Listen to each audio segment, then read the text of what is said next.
खुले मंच से कांग्रेस सीएम ने किया देवी देवताओं का अपमान। रेवंत रेड्डी की टिप्पणी से हिंदू समुदाय में गहरा रोष। कांग्रेस बार बार आस्था का अपमान कर रही। तेलंगाना में मुख्यमंत्री रेवंत रेड्डी के एक सार्वजनिक कार्यक्रम में दिए गए बयान ने देश भर में बड़ी राजनीतिक बहस छेड़ दी है।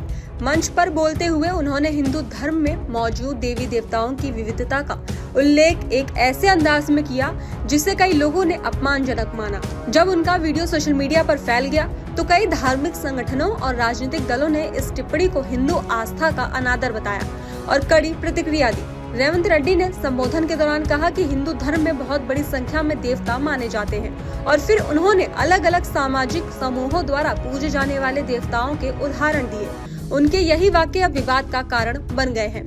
इस बयान के सामने आने के बाद विरोध की शुरुआत तेलंगाना में हुई, पर देखते ही देखते मामला राष्ट्रीय स्तर की चर्चा बन गया। कई लोगों ने सवाल उठाया कि किसी भी संवैधानिक पद पर बैठे नेता को किसी भी धर्म के प्रतीकों, मान्यताओं या देवी देवताओं को ऐसे संदर्भों में पेश नहीं करना चाहिए जिससे किसी समुदाय की आस्था को चोट पहुंचे। खासतौर पर विरोध करने वालों का कहना है कि मुख्यमंत्री ने जिस तरह से धर्म के अंदर की विविध पूजा पद्धतियों का उदाहरण दिया, उसमें इस्तेमाल किए गए शब्द और प्रस्तुति का तरीका अनुचित था। आलोचक कहते हैं कि ये केवल बयान नहीं था बल्कि एक लहजा था जिसने विवाद को और गहरा कर दिया। विरोध करने वाले नेताओं का आरोप है कि कांग्रेस के कुछ नेता विभिन्न मौकों पर हिंदू धार्मिक प्रतीकों को लेकर ऐसी टिप्पणियां करते रहे हैं जिससे विवाद पैदा होता है। का कहना है कि पहले भी कई बार अलग अलग वक्ताओं के ऐसे बयान सामने आए हैं जिन पर बाद में पार्टी को स्पष्टीकरण देना पड़ा। इस ताजा मामले में भी ऐसा ही माहौल बनता हुआ दिखाई दे रहा है। बीजेपी सहित कई विपक्षी दलों ने इसे कांग्रेस की आस्था संवेदनशीलता पर सवाल उठाने का बड़ा मौका माना और रेवंत रेड्डी के सार्वजनिक माफी मांगने की मांग शुरू कर दी। बड़ी बात यह है कि ये विवाद केवल बयान के शब्दों से नहीं जुड़ा बल्कि उससे भी ज्यादा उसके समय और राजनीतिक संदर्भ से जुड़ गया है। कई राजनीतिक एक्सपर्ट्स का कहना है कि जब चुनावी माहौल गर्म होता है तब इस तरह के बयान अक्सर बड़ी राजनीतिक प्रतिक्रिया उत्पन्न कर देते हैं, क्योंकि धर्म और आस्था पर आधारित सवाल भारत में तुरंत भावनात्मक प्रतिक्रिया लाते हैं।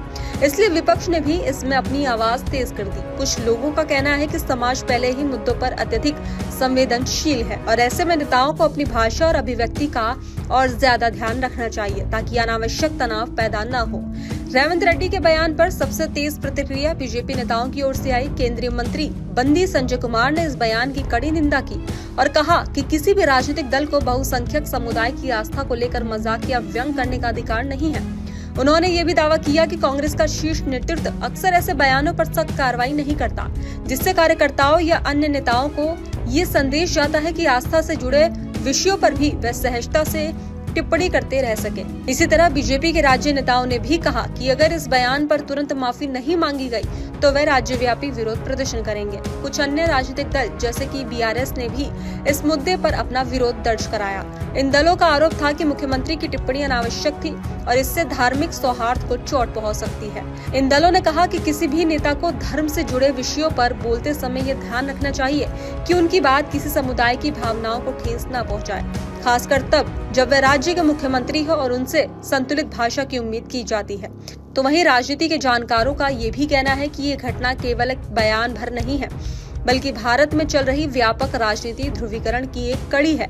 पिछले कुछ सालों में कई बार ऐसा देखने को मिला है कि किसी धर्म के प्रतीकों, देवी देवताओं या धार्मिक परंपराओं पर किसी नेता द्वारा की गई टिप्पणी तुरंत एक बड़े राजनीतिक मुद्दे में बदल जाती है। ये न केवल राजनीतिक दलों के बीच टकराव का विषय बनता है बल्कि सोशल मीडिया पर भी तीखी बहसों का कारण बनता है। यही कारण है कि मामला भी धीरे धीरे एक राज्य के विवाद से बढ़कर राष्ट्रीय राजनीतिक चर्चा का हिस्सा बन रहा है। तो वहीं ये विवाद इस वजह से भी बढ़ा कि विरोधियों ने इस घटना को कांग्रेस के पुराने बयानों से जोड़ना शुरू कर दिया।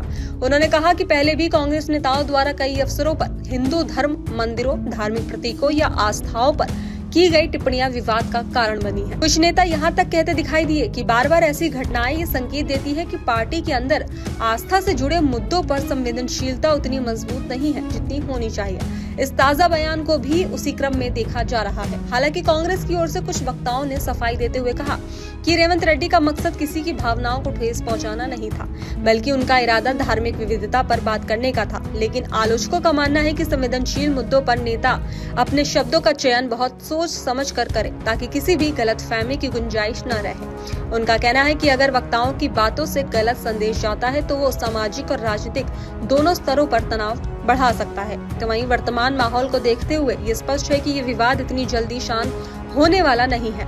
कई सामाजिक समूह इस बयान की निंदा कर रहे हैं और स्पष्टीकरण, माफी या कार्रवाई की मांग कर रहे हैं। तो वहीं राजनीतिक एक्सपर्ट्स मानते हैं कि आने वाले दिनों में ये मुद्दा और भी ज्यादा गर्म हो सकता है, खासकर उन राज्यों और क्षेत्रों में जहां धर्म और आस्था राजनीतिक चर्चा के महत्वपूर्ण हिस्से होते हैं। चुनावी मौसम में इस तरह के मामलों का प्रभाव और भी व्यापक हो जाता है, जिसका असर चुनावी रणनीति और भाषणों पर दिखाई देता है।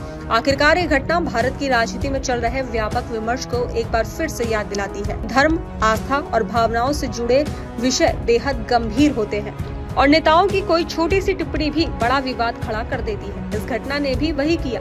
अब ये देखना दिलचस्प होगा कि आने वाले दिनों में कांग्रेस इस मामले को कैसे संभालती है और क्या मुख्यमंत्री रेवंत रेड्डी इस विवाद पर कोई स्पष्टीकरण या माफी जारी करते हैं या नहीं।